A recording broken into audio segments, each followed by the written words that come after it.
My name is Stephen Bax, and I'm going to talk to you today about the Voynich manuscript, which is a fascinating 15th century manuscript. You can see some pictures of it here on the screen. On the left hand side, some interesting ladies bathing in a strange green liquid, and you'll see the script of the manuscript as well.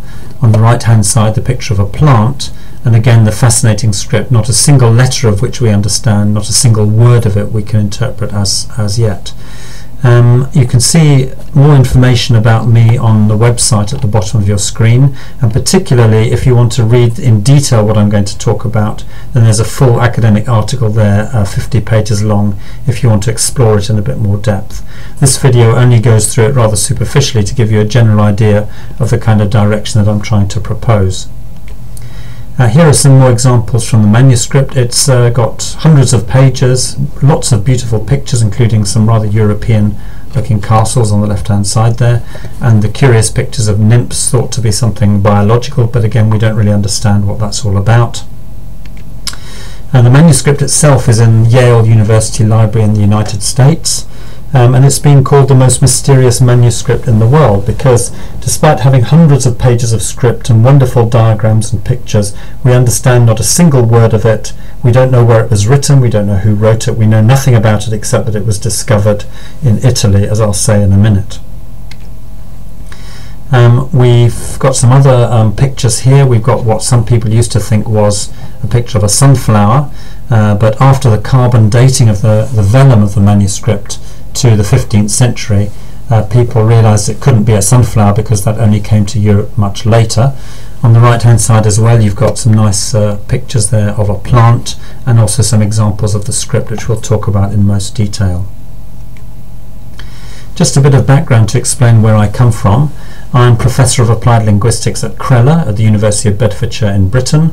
I mainly research into reading and discourse, and I've studied a number of languages which help me to understand a little bit more about the Voynich manuscript, particularly Arabic, Spanish, some Hebrew, and a bit of Akkadian, which is the ancient language of Iraq. And you can see more about that at the website at the bottom of the page. Some useful sources about the manuscript. You've got the Yale Library website. You've got Jason Davies' wonderful site where you can explore every single page of the manuscript in detail. René Zandbergen's excellent site, mostly about the history and the background, but all the information that you need about how people have tried to decipher the manuscript over the years. Nick Pelling does an interesting blog with a nice wry style, looking particularly at people's interpretations about the manuscript and other cipher mysteries. And last but not least, you have Edith Sherwood's site where she particularly looks closely at the plants of the manuscript, which is of particular value to us today, of course. A bit more background. The manuscript's been carbon dated to the 15th century, some 240 pages of writing and illustrations, and it was rediscovered about 100 years ago in Italy by the bookseller Voynich, which is why we give it the name the Voynich manuscript. But once again, not a single word of this manuscript has yet been deciphered or understood or decoded. And here you've got the quotation from Ties and Ties, which expresses that as well, basically saying despite all these years and the efforts of very many people, we still don't understand a single word of it. Well, I propose today to put that right to some extent. I'm proposing today a provisional partial decoding of the manuscript. When I say partial, I mean very limited. I'm proposing a decoding of roughly 14 of the characters of the script and round about 10 words, proper names, as we'll see in the manuscript itself. And if you want full details, you're very welcome to look at the website at the bottom of the page, stephenbax.net. Okay, let's think about how could we possibly decode this manuscript. If you look at Simon Singh's fascinating book called The Code Book, he talks in particular about about codes in general, but he talks about Champollion and Young, who were the two people who basically worked towards the decoding and the decipherment of Egyptian hieroglyphics, and also Michael Ventris, who in the 1950s decoded and deciphered Linear B, the script from Crete, and worked out that it was basically a very old form of Greek. And the question is, how did they do it? Because I want to follow more or less their approach. If you look at, this is Champollion here on the right hand side. Basically he and also Young looked for the names of pharaohs, and for example they had the Rosetta Stone, which is in the British Museum of course, which helped them considerably, but they tried to identify names of pharaohs, and then Michael Ventris with Linear B was working on the names of towns in Crete, and essentially they started with proper names, they matched them with words that they could find in the manuscript. So for example, if they had the pharaoh Ramesses, they would look for the word Ramesses in the manuscript, in the text, or the name of the town Knossos, they would look for that in the text, and so on. And gradually they built up a scheme of sound to symbol relationships. So they would work out, for example, that this particular sign was ko, the next one was no, the next one was so, and so on. And this way they gradually built up a sense of what the language was in terms of the sound to symbol relationships. And with that they finally managed, each of them, to identify the language. In the first case it was the language of ancient Egyptian, which was related to Coptic. In the second case with Michael Ventris it was obviously Greek. And that was the way that they did it, starting with proper names, matching them with words in the text, and then building up a scheme of sound to sign relationships. Now, names of plants, I'm proposing that we do a similar thing with the Voynich manuscript, but this time we look for the names of plants, and in one case a constellation, but mainly plants, to try and do the same thing as Young, Champollion and Ventris did. Some people think that we should adopt a big theory approach. In other words, we should identify, for example, where the manuscript came from. Let's say that we think it might come from Turkey, or some people rather wackily think it comes from Mexico, whatever it may be, and they think from that we can argue and try and find out something about the manuscript. But in my view it's best to try a small scale approach, which is what I'm suggesting here, what you could call a bottom-up approach, working for example on little letters of the text, trying to work on proper names, and then building up gradually to try and understand more about the manuscript as a whole.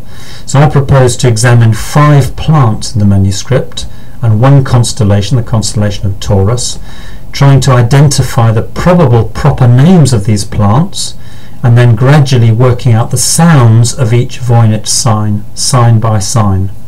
Now, if I'm successful or not, well, that's really for you to judge, and I'll put it out today for you to think about. But once again, if you want to read the full document, please go to stephenbax.net. You can find it there. Now, let's start with this page of the manuscript. When I was looking at the manuscript over some 2 years ago, I noticed this rather interesting pattern here, which you can see in the top right, which looks like an O and then a character which is transcribed in some of the transcriptions as an R, and then another O and an R. And it's quite unusual to get a repeating pattern like this in the manuscript. So I thought to myself, maybe that's a word. It could actually be a word. It's transcribed as oror, but I thought it might actually resemble the word arar, which is the Arabic word for juniper, and also the Hebrew word, or related to the Hebrew word for juniper. So I noticed that on this page here, and you'll see this is a double page spread of the manuscript, it's described as F16V and F16R. F just means folio or page. So these are 2 pages quite early on in the manuscript, and you'll see that on this page here the first word includes the oror pattern, but it has another letter in front of it. On this page here, the last paragraph also includes oror, but has another character in front of it. And I thought to myself also, this word here could be oror, but with a slightly different ending, which I'll come to in a minute. But it then occurred to me that this plant here in this picture might well be a type of juniper, in fact what's called Juniperus oxycedrus, and I thought that might be the name of the plant in the text linking with the picture. So I produced a short article about this 2 years ago and sent it round to a number of people to look at. You can see here Juniperus oxycedrus, the Voynich plant on the left hand side, and then on the right hand side you've got an example of this species of juniper, very spiky, with the red berries of course, and again notice the very sharp spikes here, which I thought rather resembled the sharp spikes here. Some people have identified this as the cannabis plant, but for me the spiky leaves are far more like this one, the juniper plant. So it seemed to me that this or shape might be in fact representing the Arabic ar or something similar to that. And here's the Arabic word ar, read from right to left, of course. The juniper historically was used to create oil of cade, which was obviously useful for skin problems, and for this reason it struck me that quite possibly this could be an interpretation of these letters. And I sent the article around to various people, and some people rightly criticised this and said, well, it's fine looking for the word ar in this word here, but here you don't have that word, you have something else at the beginning, and here you do as well. These may be completely different words, and here furthermore it's actually a completely different letter. So although your theory seems possible, it's still a little bit doubtful, and we couldn't possibly agree with it in full at this stage. And I must say I agree with that. I think it's a very tempting theory, but without further evidence it couldn't really be taken as plausible. So let's actually see some of the further evidence. Now, I said to you before that not a single word has been interpreted in the whole manuscript, but actually there's one word which people have identified and tried to identify and interpret, and this is the word Taurus. And if you look on the left hand side, you have this wonderful picture with the moon in the middle and lots of beautiful stars around, all with names, you'll see, none of which we understand as yet. But here you've got a curious, like a looped line here going to 7 stars. You can see that more clearly here on the right hand side. And it was thought that these 7 stars might mean the 7 sisters, the Pleiades, which are in the constellation of Taurus, and that this possibly actually means Taurus. Some people have suggested that. Now, I think that's possibly true, because if you take the letters that I've already identified with arar, in other words the second one here and that one there, you have an a and a ra, and that seems to fit with Taurus more or less. So if you look at the diagram at the bottom, let's assume that this one is a ta, this one is an a of some sort, this one ta-wu, ta-ha, could be an o or an a sound. Let's call it a for the moment. The third one we know already might be a ra. The fourth one I'll suggest later is a n sound for reasons I'll explain. But let's assume then that this is actually saying Taurus, or in this case Tauron, and that this means we've got not only the 2 letters that we saw before, but 2 more, and I'll argue another one as well. So again, on its own this is insubstantial. No one's yet really been able to prove or show that this is Taurus, but I think that the evidence is starting to build up, and I'll try and explain why I think this is in fact Taurus. And this letter, the first letter, is a t sound, the second is an a sound, and so on through the letters.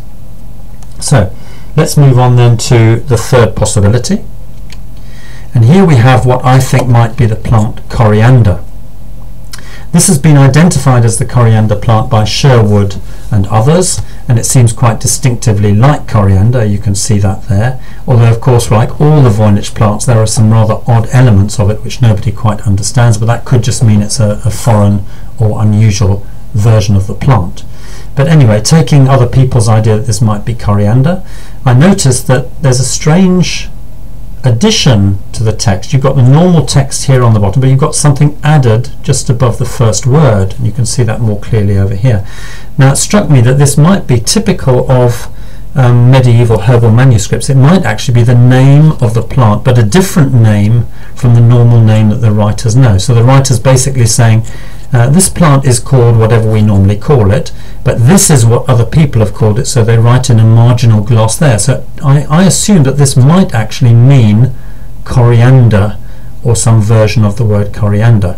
So applying what we already know about the letters, we've already got from Taurus and from the arar, we've already got the ta, we've got the ra, and we've got here an a and an a. So already we've got rat a in the middle.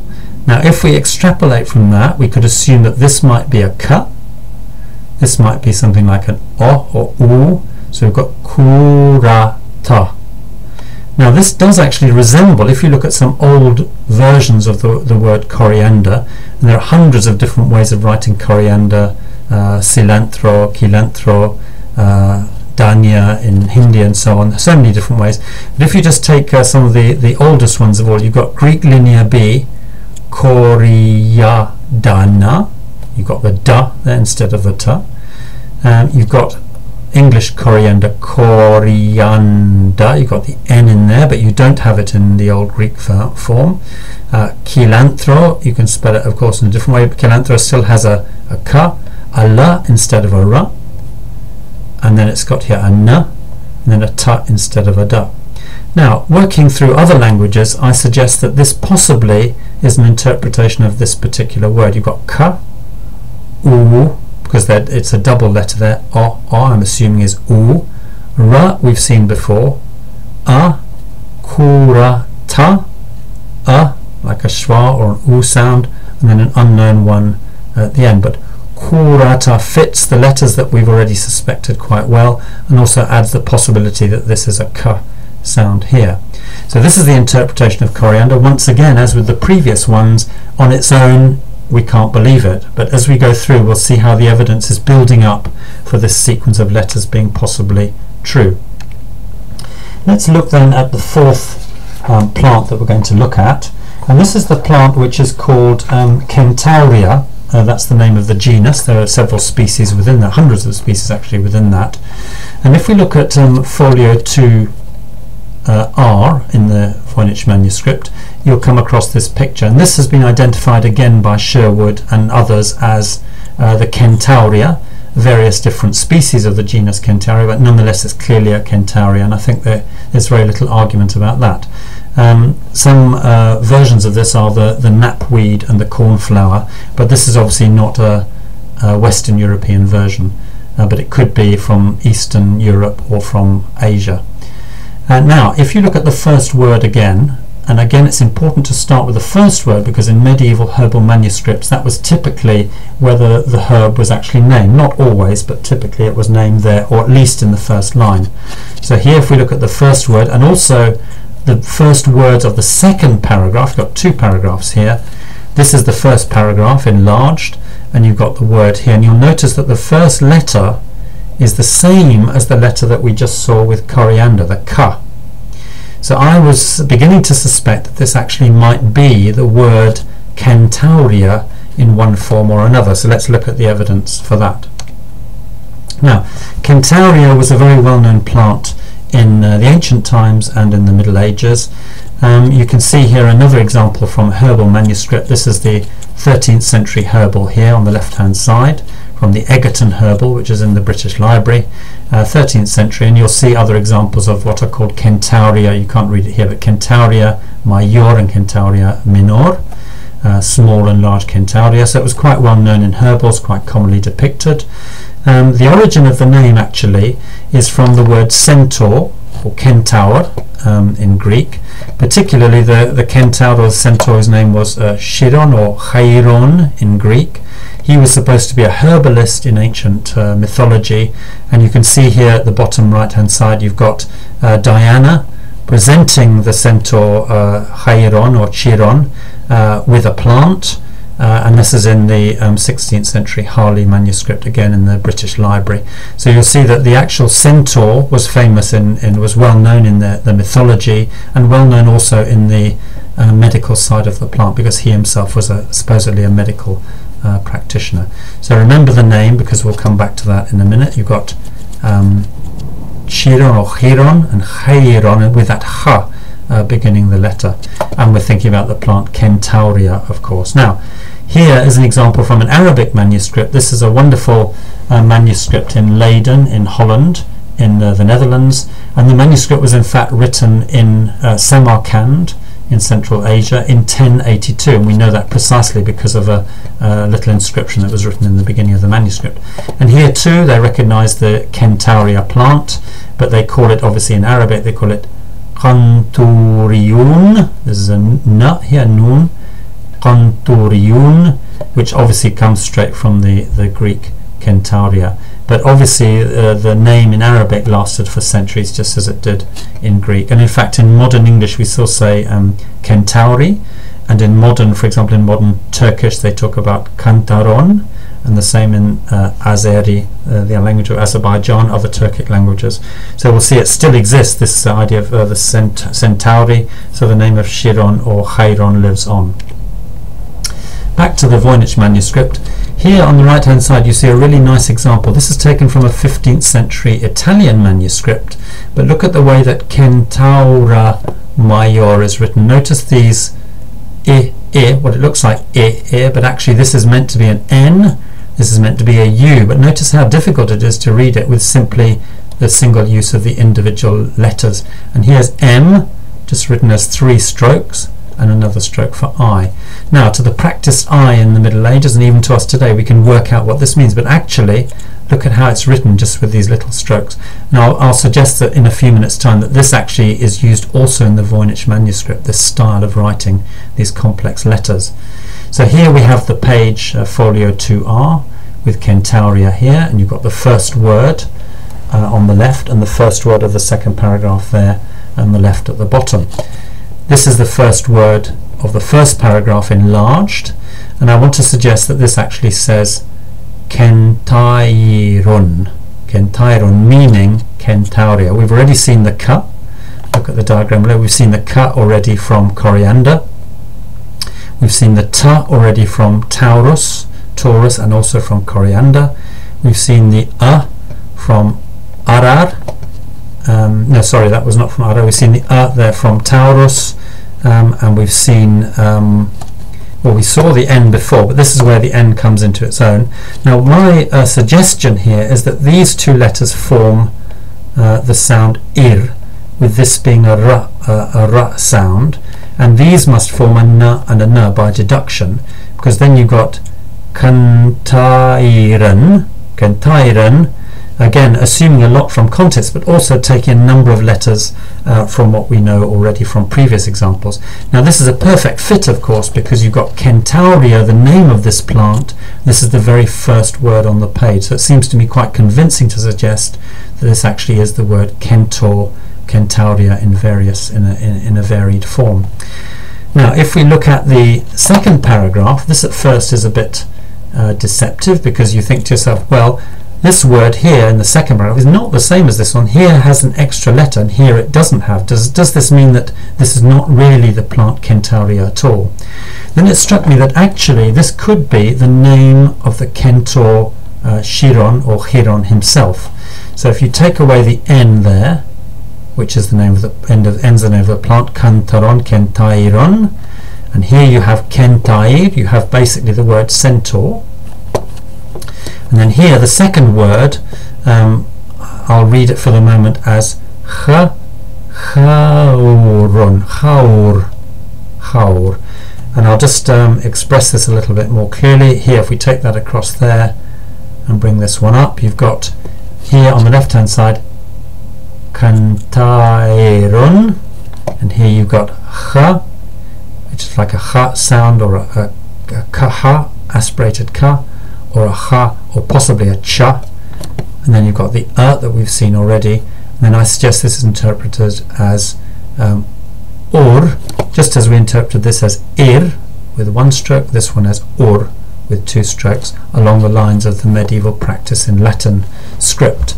So if this is true, we then have the first word as the word Centaurea, and the second paragraph begins with this, the centaur Chion or Cheion or Currier, sorry, according to my reading here. But again, this is subject to amendment, but it starts to build up a pattern of what is probably likely in the manuscript. So going back to the manuscript as a whole, the first paragraph would seem then to be about the plant. The second paragraph would seem then to be about the centaur Chiron himself, and that's explaining the plant, what's called the etiology of the medicine or of the drug that we are using. So you'll see that we're starting to build up a gradual pattern. Now there's a slight problem here, and that is that we now seem to have 3 different signs for R.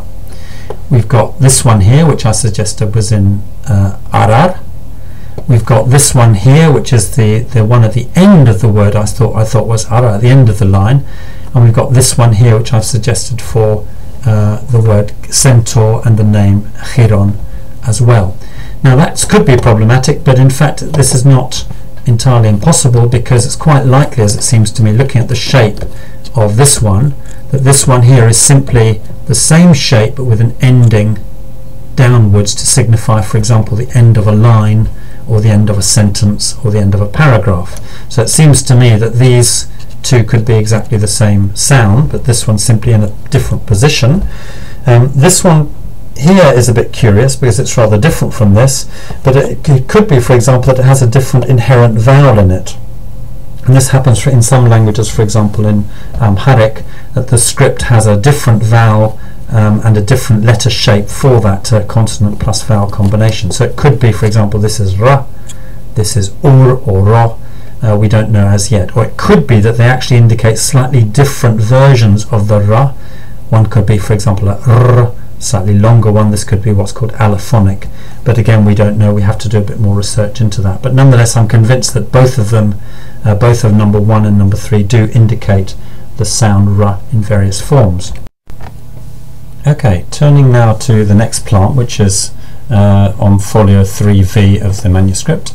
I want to suggest that this actually represents the Hellebore plant, or from the genus Helleborus.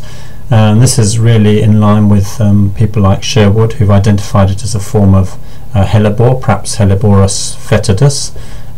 You've got the interesting leaves, which apparently is supposed to resemble bear's feet. And again, you can see more discussion of this in the full article on the website. So I'm taking it that this is a form of the Hellebore, and then if we look at the first word of the page, you'll see it's highlighted here. And this time what I did was I wanted to test out my system so far, so I took the word and I tried to analyze it according to what we've seen in previous plants. So taking the first letter, that was like a K, which we saw from Coriander and also from Centaurea, so reading that as a K. The second one as an A, again that's from Taurus and various other plants that we've seen. Then A, we saw that in Arar, the third letter, and then finally we have this strange combination of letters which we read before in Centaurea as IR with the single stroke. Here we have two strokes, of course, so we could probably read this as UR or something similar, and that's what I've put in my analysis there at the bottom. So basically, let's read this as Kaur and let's test out the theory. Now, the way that I tested this was I went to Google and I typed in Kaur, K-A-U-R, and then the word Hellebore, just to see whether my reading could possibly be correct. And I was very pleased to see that a lot of examples came up. And you'll see here, this is one of the examples that came up from Google. You'll see that it's from a book by Panda about Indian herbs. And you can see here highlighted one of the pages from Panda's book which came up on the Google search.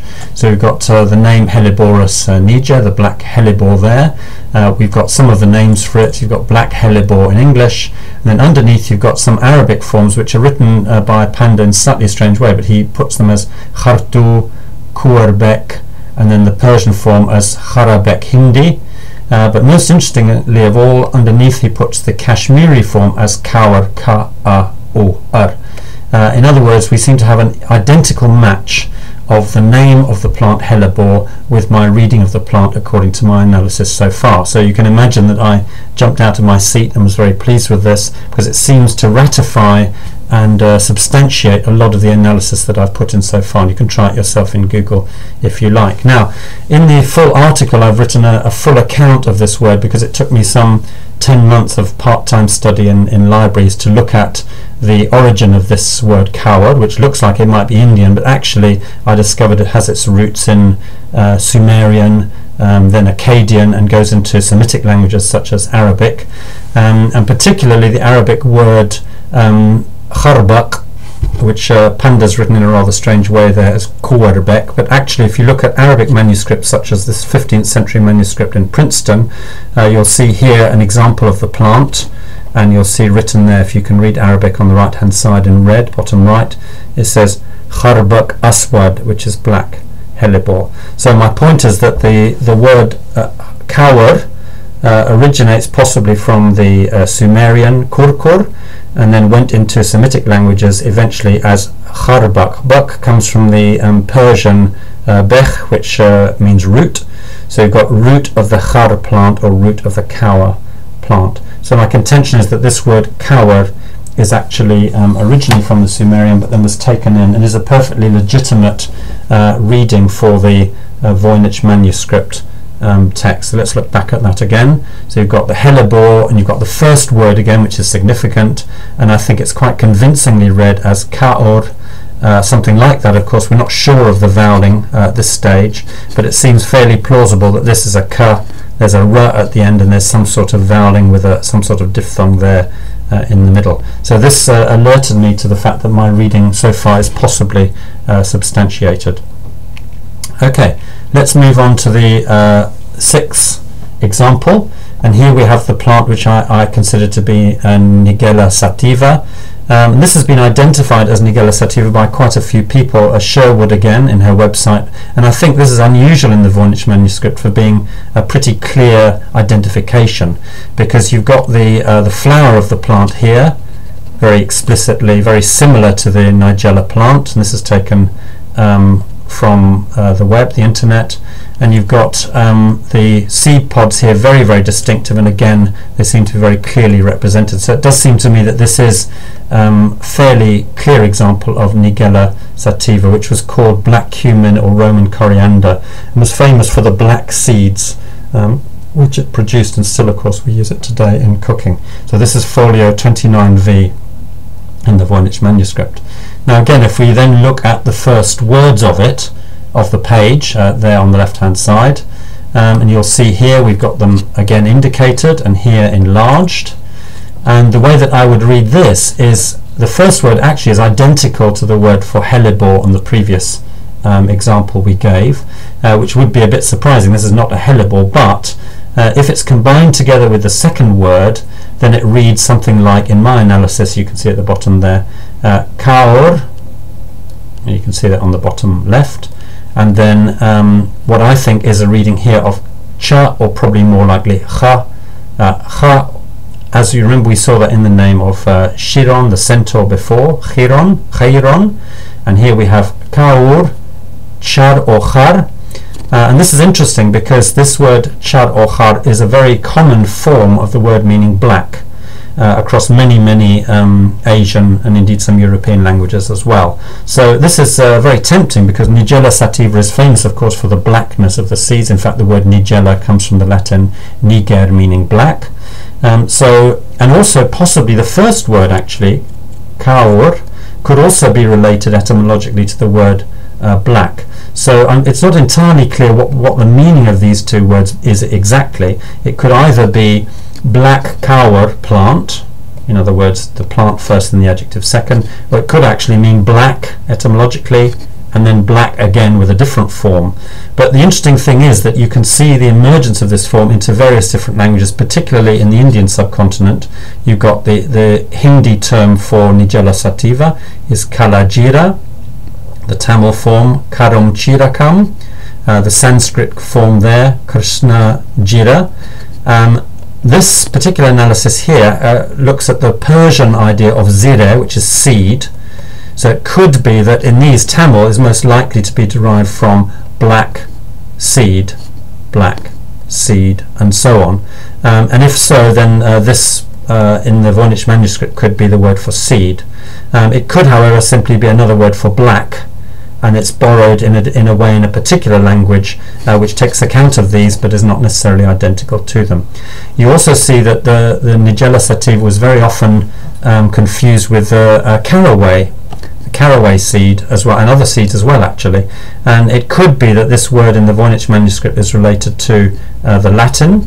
You've got carum carvi there in the bottom diagram, related to the Arabic karawaya or the Sanskrit karavi. So again, we're not really sure which meaning is correct for the Voynich manuscript, but my point is that either reading bears out the link with the symbols that I'm trying to establish.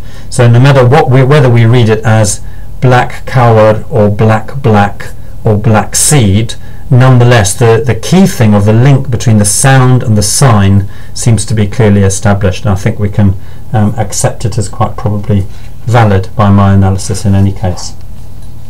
Okay, let's now start to summarize.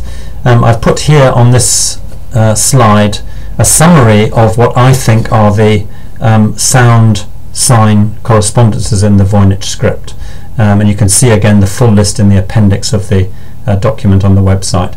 But you've got there, if you look at the table on the left, you've got there the K, you've got there the N, and reading here, this is my reading of it, this is the EVA transcription of it, which is just to help people understand and analyze the manuscript. This is not the phonetic transcription. So this one here is what I consider it to be: K, N, as we saw from Centaurea, T, which has been established with several different plants, and also Taurus, the constellation, R, which has also been established from Arar, Taurus, and so on, Tauron, and so on.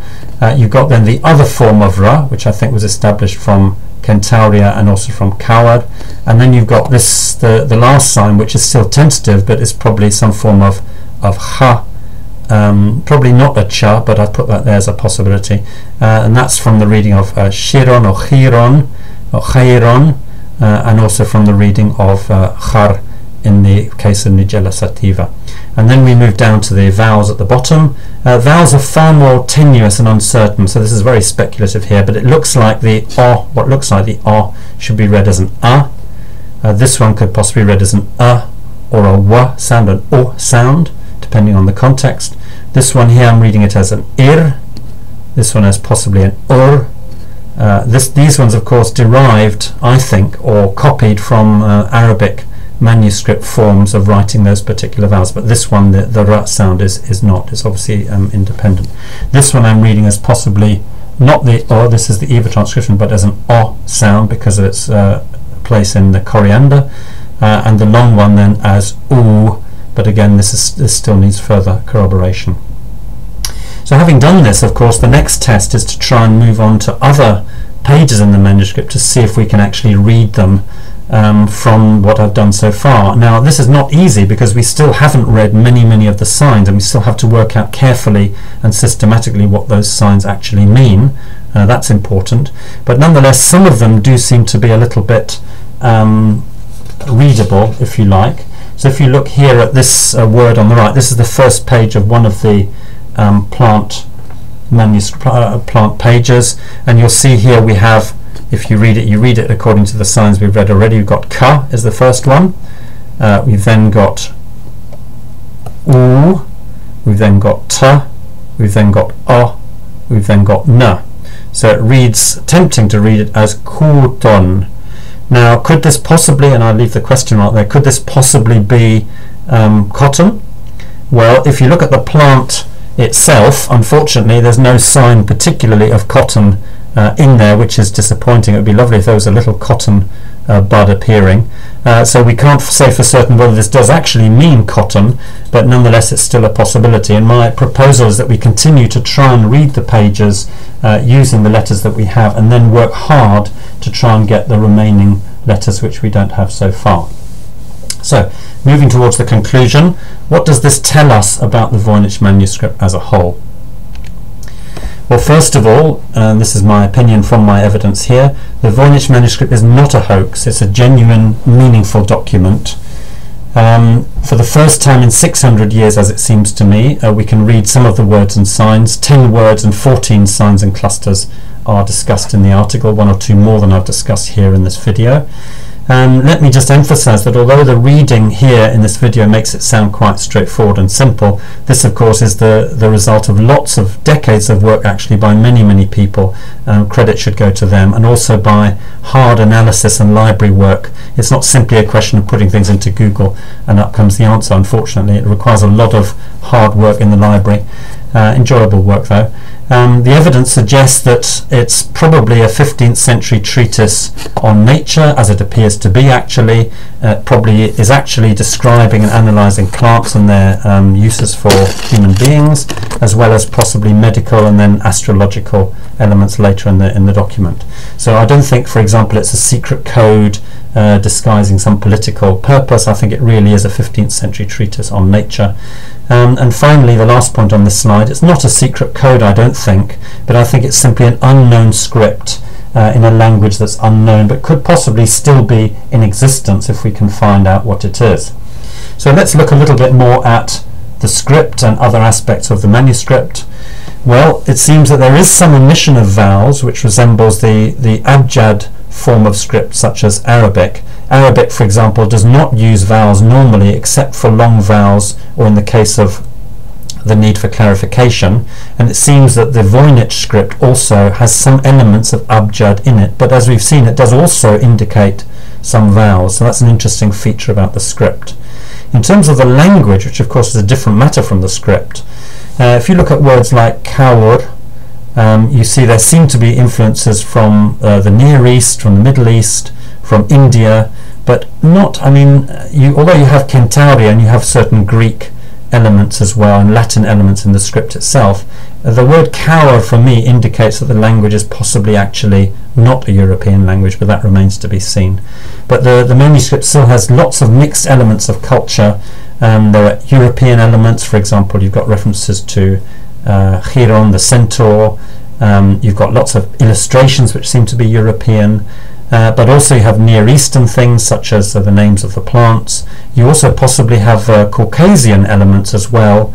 For example, Georgian, the language of Georgia, includes a lot of the words which I've mentioned here, including, for example, Kharbak for Hellebore, Arari for the seeds of the juniper plant, and so on. So it's not yet clear which country it comes from, but it could be any of these, and we'll obviously have to work to finding it.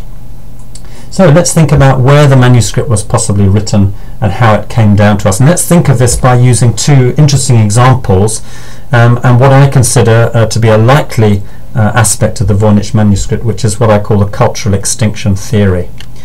So if you look at this example, this is the Glagolitic Slavic alphabet, and you can see a really nice account of this on Wikipedia. And this was an alphabet which was actually invented by a small group of people probably for a religious purpose actually, but they probably two brothers, they invented this script themselves for a particular purpose, developed it, wrote it down, and in fact it took off and was used to write a lot of manuscripts over many centuries. But the interesting thing is that the Voynich manuscript could well have a similar provenance and purpose. I'm not saying it's related to Slavic at all, I don't think it is, but I'm talking here about how such a manuscript could have been developed. So here, for example, we see that the Glagolitic Slavic alphabet was invented by a small group of people, possibly two brothers in the 9th century. Why was it invented? It was invented for a dialect which had no writing system up to that point, and that's important, I think. It's probable, I think, that the Voynich manuscript also was invented for a language or dialect which had no writing system up to that point. What's curious is that it didn't just borrow from another writing system, as it could have done. Instead, in this case, in the Slavic alphabet, it took signs from a variety of sources, possibly Greek, Hebrew, Coptic, Armenian, Samaritan, and so on. And curiously enough, the most famous document, the Kiev Missal, was probably written in Bohemia in the 10th century, but was only then refound again in the 19th century in Jerusalem. So that shows you how a manuscript, an important manuscript, can travel a long, long distance and be found somewhere very far away from its origins. And for me, this is a really interesting example of how a script can be developed by a small group for a particular purpose and then carried a long distance away in a manuscript. Now, if you imagine that the Voynich manuscript could have followed a similar path, but yet the culture that then developed the manuscript died out in some way and is now, if you like, culturally extinct, and that would be a straightforward suggestion for explaining the Voynich manuscript without needing to think about ancient Aztecs or space travel.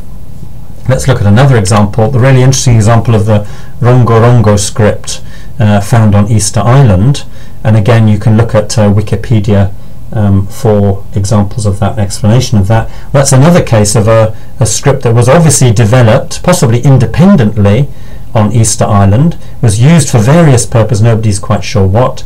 Then the cultural extinction occurred, in which case the people who had written it and recorded it and used it died out without passing their secrets on to anybody else. So we don't know, this is an undeciphered, unexplained script. And again, it seems to me quite likely that the Voynich manuscript is an example of that. Unusual, of course, in being a single example, We don't have any other examples of the script anywhere else, but nonetheless I think perfectly possible and feasible, and that's my favoured explanation of the Voynich manuscript so far. But of course what we need to do is translate it, and then we'll find out clearly what it's all about. Well, who then wrote it? Let's try and summarise. In my view, it's written by a group of people, not an individual, and this is based on handwriting analysis that was carried out in the 1970s. The script, I think, is completely invented, maybe borrowed from other elements, Greek, Latin and so on. I suspect it's from previously unwritten language, that's my own view, but then in my view the group was somehow extinguished, and I subscribe to the cultural extinction theory of the manuscript's origins. But again, as I say, what we need to do now is, I hope, build on what I've done so far in terms of decoding the script, decode it fully, and then try and identify the language in which it was written. So, just to summarise, I hope I've contributed something to the decoding element. Let me emphasise once again that my decoding is tentative, it's provisional, it needs other people to work on it, to collaborate and so on, and you're very welcome to contribute comments to my website if you want to, stephenbax.net. I've identified, as I see it, roughly 10 words and 14 signs and clusters, depending on how you count the signs and clusters, of course. But I hope I've also contributed in terms of methodology. I believe it's a useful method to focus on proper names, just as Champollion did and Ventris did in decoding their particular languages and scripts. And I think that way we can possibly build up a complete sound sign system. That's what I'm moving towards next, and then finally move to a full decipherment. If we're lucky, we'll be able to identify the language, and that will help us considerably. If not, we'll try to reconstruct the language from the evidence that we have and try to understand what's going on in that way.